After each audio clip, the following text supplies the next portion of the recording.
BJP विधायक के बेटे की शादी देखिए। ये शादी कितनी भव्य, कितनी दिव्य, कितनी अलौकिक है। आप ये देखिए, इस शादी में कितना खर्च हुआ ये बताऊंगी तो आप अपना माथा पकड़ लेंगे। लेकिन आप सिर्फ इतना जानिए कि शादी में जो आतिशबाजी हुई है ना, जो पटाखे फूटे हैं, जिसने पूरे इलाके को धुआं धुआं कर दिया, जिसने रात के अंधेरे को भी रंगीन लाइटों में तब्दील कर दिया, ये शादी खूब चर्चाओं में थी। ये शादी इसलिए भी चर्चाओं में थी क्योंकि ये शादी बताती है कि हमारे यहाँ शादी सिर्फ सांस्कृतिक चीज नहीं है। अब शादी एक दिखावा है और अमीरी गरीबी के बीच एक बड़ा फर्क है। 5 लाख से 20 लाख तक एक एवरेज जो है वो शादी हमारे यहाँ होती है, लेकिन आजकल की शादियां करोड़ों में हो रही हैं, करोड़ों में। बीजेपी विधायक के बेटे की शादी इतनी चर्चा में क्यों है ये तो बताएंगे ही, लेकिन ये भी बताएंगे कि इस तरीके की शादी जिसमें 70 लाख रुपए सिर्फ और सिर्फ पटाखे फोड़ने में खर्च किए गए, अनार, लाइट, छुरछुरी, रॉकेट, मतलब आकाश में जाकर ये जब रॉकेट फूटेंगे तो कितने सुंदर दिखेंगे, कितने रंगीले दिखेंगे, कितने चमकदार दिखेंगे। इस पर 70 लाख रुपए खर्च किया गया है। इसमें न जाने कितने गरीब बेटियों की शादी हो जाती, लेकिन इसको किससे ही बात करनी है। आजकल की शादियां दिखावे में खूब हो रही हैं। तो ये कौन है, कौन से विधायक हैं जिनके बेटे की शादी में 70 लाख रुपए खर्च हुआ? और इस पर मैं चर्चा इसलिए भी कर रही हूं क्योंकि आप स्क्रीन पर ये खबर देखिए। ये सुप्रीम कोर्ट में चर्चा हो रही है जब जज ये कह रहे हैं कि अमीर लोग जो है वो एयर प्यूरिफायर वगैरह लगा के शुद्ध हवा को ले सकते हैं, लेकिन सबसे ज्यादा जो है ना पिछता गरीब है, क्योंकि गरीब के पास प्यूरिफायर लेने का कोई विकल्प नहीं है। और अगर वो खरीद भी ले तो भी वो अपने घर में तो बैठेगा नहीं, उसे मेहनत मजदूरी करने बाहर ही निकलना पड़ेगा। और जिस तरीके की जहरीली हवाएं या जिस तरीके का हमारा वातावरण इतना जहरीला हो चुका है कि बिना पिए 20-20 सिगरेट एक दिन में आदमी जो है अपनी छाती को जलाने के लिए ले रहा है। क्यों? क्योंकि पर्यावरण इतना जो है वो दूषित हो चुका है, गंदा हो चुका है, खराब हो चुका है। ऐसे में शादी में आतिशबाजी में 70 लाख रुपए खर्च किए जा रहे हैं। पटाखे से जो धुआं निकलता है उससे पर्यावरण कितना प्रदूषित होता है ये बताने की जरूरत नहीं है, लेकिन फर्क किसको पड़ता है? पर्यावरण प्रदूषित हो, कोई बूढ़ा खांस कर मरे, छोटे बच्चों के सीने जो हैं इन धुआं से छलनी हो जाएं, फर्क किसको पड़ता है? किसी को फर्क नहीं पड़ता। खास तौर पर विधायक साहब को तो नहीं पड़ता होगा, तभी तो उन्होंने अपने बेटे की शादी की ये जो भव्यता है उस पर 70 लाख रुपए सिर्फ पटाखों पर खर्च कर दिए। अभी एक रिपोर्ट आई थी जो भारत में असामान्यता को दिखाती है। वर्ल्ड इक्वेलिटी लैब बताता है कि भारत जो है ना वो सबसे ज्यादा असमानता वाले देशों में से नंबर 1 पर है। भारत में 10% ऐसे लोग हैं जिनके पास 58% कमाई का हक है, यानी कि उनके पास कुबेर का खजाना है। भारत के जितने भी संसाधन है, जितनी भी कमाई है, उसका 60% लगभग कितने लोगों के पास है? सिर्फ 10% लोगों के पास है। और बाकी का जो 50% आबादी है, 50% जो लोग हैं, वो 15% संसाधनों पर जी रहे हैं।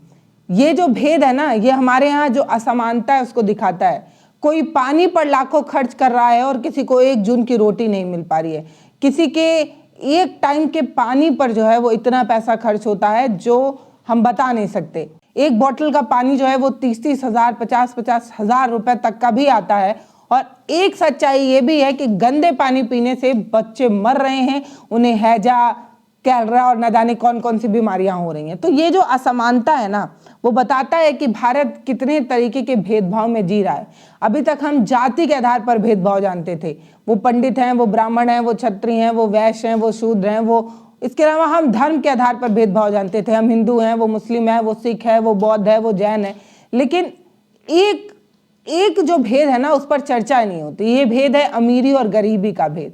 जो अमीर है ना वो किसी भी जाति, किसी भी धर्म, किसी भी मजहब का हो, वो मुस्लिम हो, वो जैन हो, वो बुद्ध हो, अगर वो अमीर है तो उसकी इज्जत उतनी हो जाती है जितनी शायद एक गरीब, किसी भी तरीके से वो श्रेष्ठ हो, लेकिन अगर वो गरीब है तो वो सड़ा हुआ पानी पिएगा जिससे उसे हैजा होगा, कैलरा होगा, और वो खराब दूषित खाना खाएगा, वो ऐसे हवा को इनहेल करेगा जिससे उसके फेफड़े छन्नी हो जाएंगे, सड़ जाएंगे। ये सच्चाई है। चलिए हम वापस आते हैं मुद्दे पे। तो ये राकेश शुक्ला हैं जो 2 बार के इंदौर के विधायक रह चुके हैं, विधानसभा सीट से विधायक बन चुके हैं। इनकी शादी के जो खर्चे हैं वो करोड़ों में हुए हैं। लेकिन सबसे ज्यादा चर्चा तो इस आतिशबाजी पर हो रही है, जिसमें ये पता चला है कि 70 लाख से अधिक तो सिर्फ इन्होंने पटाखे फोड़ डाले, अनार, छुरछुरी, रॉकेट पर ही 70 लाख रुपए जो है वो खर्च हुआ है। तो इंदौर के बीजेपी विधायक राकेश उर्फ गोलू शुक्ला जी के बेटे हैं अजनेश्वर शुक्ल, उनकी शादी जो है वो 14-15 दिसंबर के बीच की थी और इस शादी पर इतना खर्च हुआ, इस शादी का थीम ही अलग था।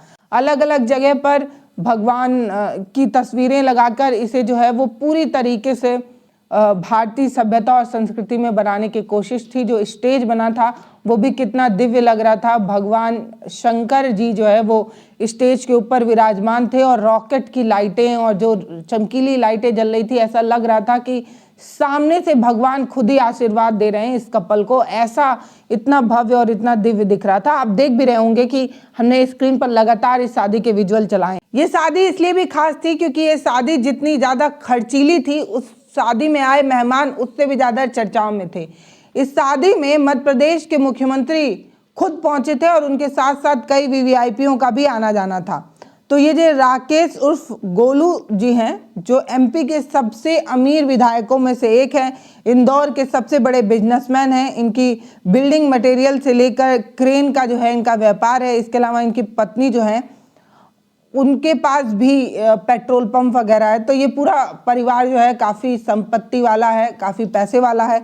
इनके पैसे की अगर चर्चा की जाए तो विधायक राकेश शुक्ल की जो संपत्ति है, वो कुल संपत्ति जो इन्होंने खुद घोषित की है, जब हम चुनाव वगैरह के लिए फाइल करते हैं तो अपनी संपत्ति बतानी होती है। इनकी संपत्ति जो है वो करोड़ों में है। 61 करोड़ 53 लाख रुपए इनके पास कुल संपत्ति है, जिसमें जमीन, इमारत और आय वगैरह के स्रोत हैं।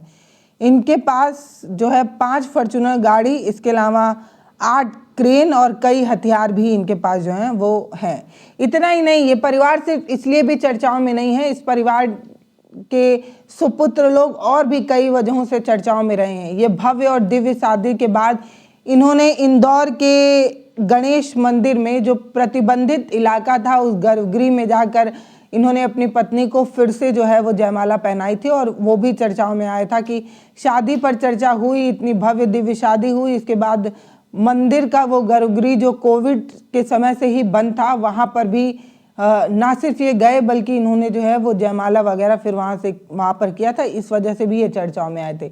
ये तो बड़े बेटे की कहानी है। इसके अलावा इनके छोटे बेटे हैं रुद्राक्ष शुक्ल, वो उज्जैन के महाकाल मंदिर के गर्भगृह में जबरन घुसने की कोशिश किए थे। पुजारियों और जो सिक्योरिटी गार्ड थे उससे बहस भी हुई थी। तो ये वो चर्चा है जिस पर हम बात करना चाहते हैं। हम बताना चाहते हैं कि अमीरों के पास इतना अथाह पैसा है कि वो करोड़ों रुपए फूंक दे रहे हैं। किसी पटाखे में फूंक दे रहे हैं, किसी रॉकेट, किसी अनार, किसी छुरछुरी में फूंक दे रहे हैं, सिर्फ दिखावे में फूंक दे रहे हैं।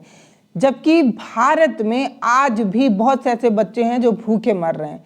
लेकिन हम इस चीज़ की उम्मीद नहीं कर सकते कि हर अमीर आदमी जो है वो किसी गरीब, भूखे गरीब के बारे में सोचेगा, किसी उस बच्चे के बारे में सोचेगा जो खाने के अभाव में कुपोषित हो रहा है। ये जो भेदभाव है ना, उस पर बात करना बहुत ज़रूरी है। हमारे पास इतनी संपत्ति है कि हम करोड़ों रुपए अनार, छुरछुरी, पटाखे में फूंक दे रहे हैं ताकि कुछ रंगीन लाइटें जलें, ताकि शादी भव्य, दिव्य और अलौकिक दिख सके। ये जो भेद है, इस पर आप क्या कहना चाहते हैं वो आप हमें कमेंट सेक्शन में लिखकर बताइएगा। ये जो अकूत संपत्ति, हजारों की संपत्ति फूकी जाती है कुछ चंद लाइटों के लिए, कुछ चंद चमकीले रोशनी के लिए, इस पर आप क्या कहना चाहते हैं वो आप हमें कमेंट सेक्शन में लिखिए। आखिर इनके पास इतनी संपत्ति है तो क्या इन्हें गरीबों के बारे में नहीं सोचना चाहिए? अगर नहीं सोचना है तो मत सोचिए, कम से कम उनका छाती तो छन्नी मत करिए। आपके इस आतिशबाजी के चक्कर में, इस पटाखे, अनार, छुरछुरी के चक्कर में जो पर्यावरण प्रदूषित हो रहा है, आज भी दिल्ली में जो बच्चा जन्म ले रहा है वो अपने फेफड़ों को और कमजोर कर रहा है। लेकिन अभी भी हमें पर्यावरण की कोई चिंता नहीं है। हमें तो अपनी शादी दिव्य भव्य दिखानी है, चाहे कोई मरे तो मरे, चाहे किसी की छाती छन्नी हो जाए तो हो जाए, हमें फर्क नहीं पड़ता। तो आप कमेंट सेक्शन में लिखकर बताइएगा कि ये जो असामान्यता है, जिस तरीके से ये जो भेद है, इस पर आपकी क्या राय है। बाकी नमस्ते, मैं पल्लवी हूँ, आप भारत एक नई सोच देख रहे हैं। बहुत धन्यवाद।